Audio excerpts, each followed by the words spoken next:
recomandări de cadouri, vă spusesem eu acolo la final despre acele board games-uri și am zis că discutăm mai pe larg într-un alt clip pentru că vreau să vă și arăt câteva din jocurile pe care eu împreună cu prietenii mei le avem în colecția noastră, pentru că avem mai multe jocuri la comun și mi se pare foarte fain pentru că oricum ne jucăm împreună și de ce nu, e mult mai ușor să le iei împreună cu mai multe persoane.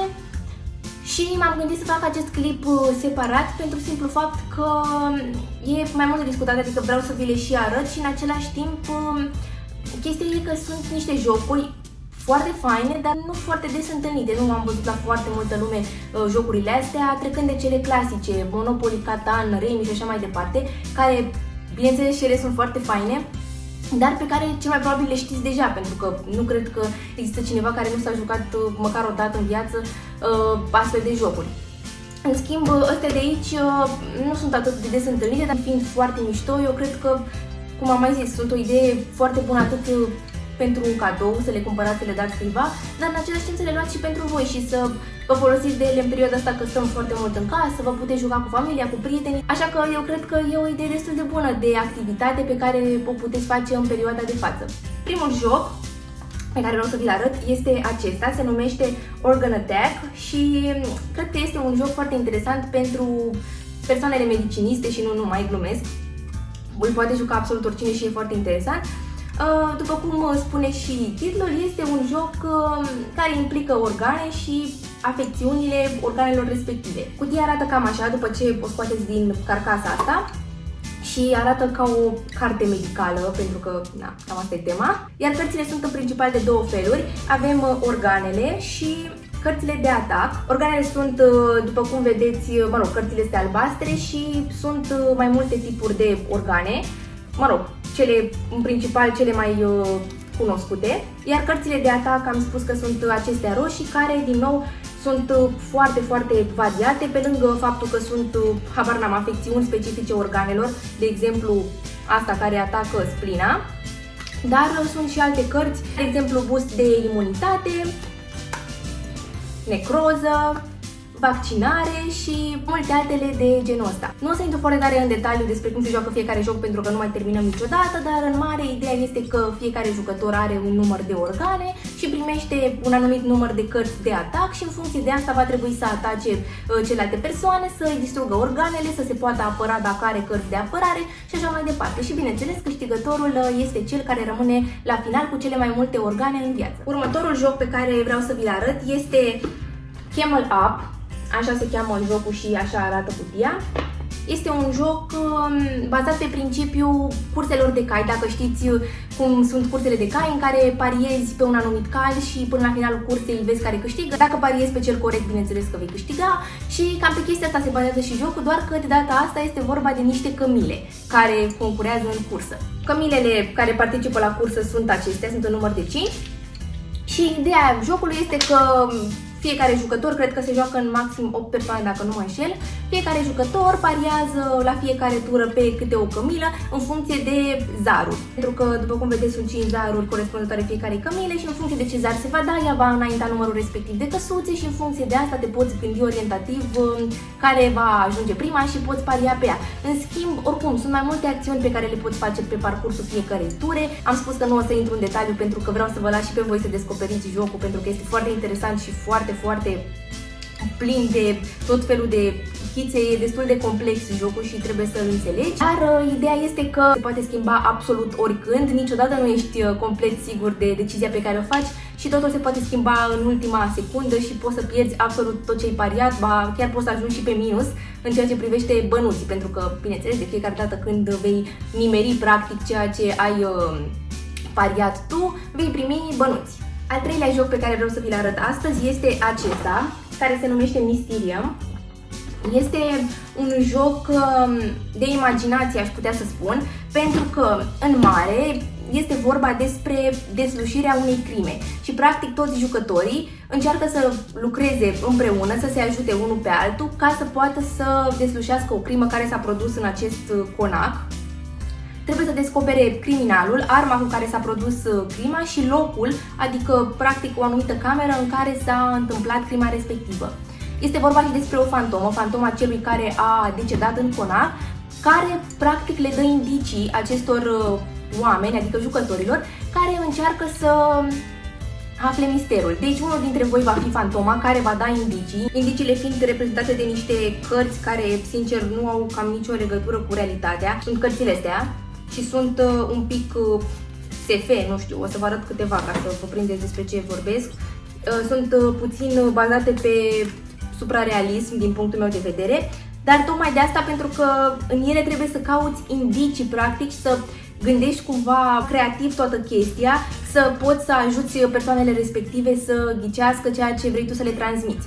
Ideea este, seamănă puțin cu Dixit, dacă știți jocul despre care vorbesc. Este tot un joc bazat pe cărți de genul ăsta. Am și jocul acela, dar din nou și ăsta mi se pare destul de cunoscut și cred că știți despre ce vorbesc și de asta nu vi l-am mai recomandat. Dar da, Dixit, dacă nu îl știți, este un alt joc foarte fain, seamănă cu Mysterium doar în ceea ce privește cărțile astea, deci în rest nu are niciun fel de legătură.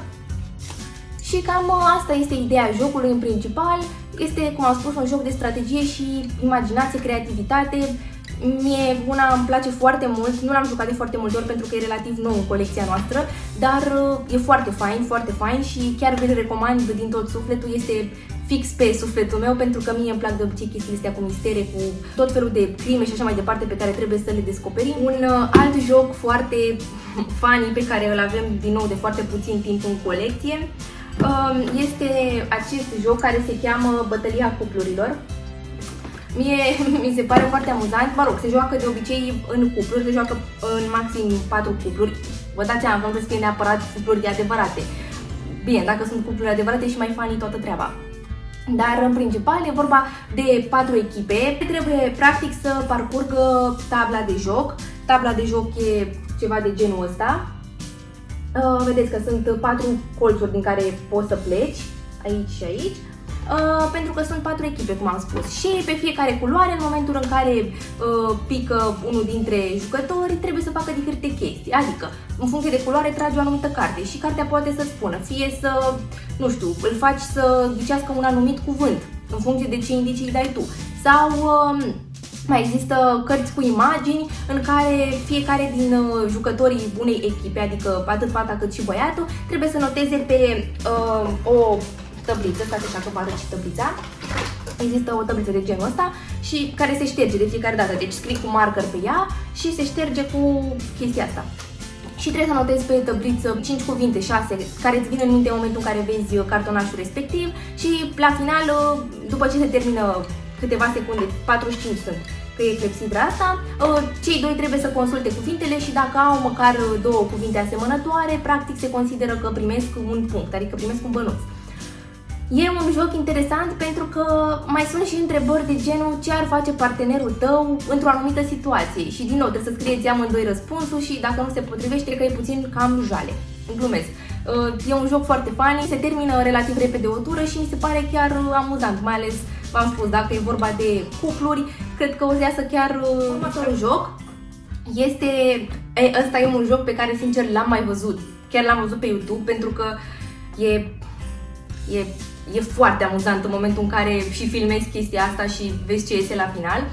Este vorba despre Spune în gura mare. Este un joc care implică niște chestii. Astea, de exemplu, sunt niște, nu știu, niște chestii care se pun în gură. De exemplu, așa arată, cum sunt oamenii ăștia săracii. Îți bagi chestia asta în gură și după aceea citești niște cartonașe, ca de exemplu, uitați asta, veverițe cu coadă stufoasă pe câmpii. Trebuie să citești chestia asta și ceilalți de preferat ar fi să și înțeleagă ceea ce spui. Am încercat jocul ăsta o singură dată momentan pentru că, din nou, este nou achiziționat, dar nu. Am impresia că se exagerează în momentul în care am văzut clipuri cu jocul ăsta, am avut impresia că se exagerează și că nu ai cum să nu poți să pronunți chiar deloc, nu, este foarte amuzant și chiar e foarte greu să fii înțeles de ceilalți. Deci dacă vreți să râdeți într-o seară și să vă distrați, eu cred că jocul ăsta de departe este cel mai amuzant. Adică dacă celelalte sunt foarte interesante și foarte captivante ca idei de amuzament, ăsta cu siguranță este cel mai amuzant și cred că la orice petrecere sau la orice seară de jocuri, jocul ăsta n-ar trebui să lipsească și chiar ar fi O activitate foarte, foarte interesantă. Cam asta am avut eu să vă prezint astăzi. Sper din suflet că v-a plăcut clipul și că v-au plăcut jocurile pe care vi le-am arătat. Țineți minte că nu v-am arătat toate lucrurile și că am vorbit pe larg despre fiecare joc, pentru că unul la mână nu mai terminam niciodată și doi la mână vreau din suflet să descoperiți voi toate regulile și tot ce implică fiecare din ele în parte. Sunt mult mai complexe decât ceea ce am vorbit eu aici 2 minute despre fiecare în parte. Dar vă las pe voi să descoperiți detaliile despre fiecare în funcție de ceea ce vă interesează, pentru că am încercat să fac o prezentare așa în mare ca să vă orientați cam ce presupune și dacă este pe gustul vostru. Acest clip a fost realizat în colaborare cu Board Games România. Vă las Instagramul în descriere să intrați acolo pentru că în momentul de față e un giveaway foarte interesant acolo. Și rămâneți în continuare pe pagina respectivă pentru că o să urmeze din ce în ce mai multe surprize și din ce în ce mai multe giveaway-uri. Eu cam asta am avut să vă prezint. Încă o dată vă mulțumesc tare mult.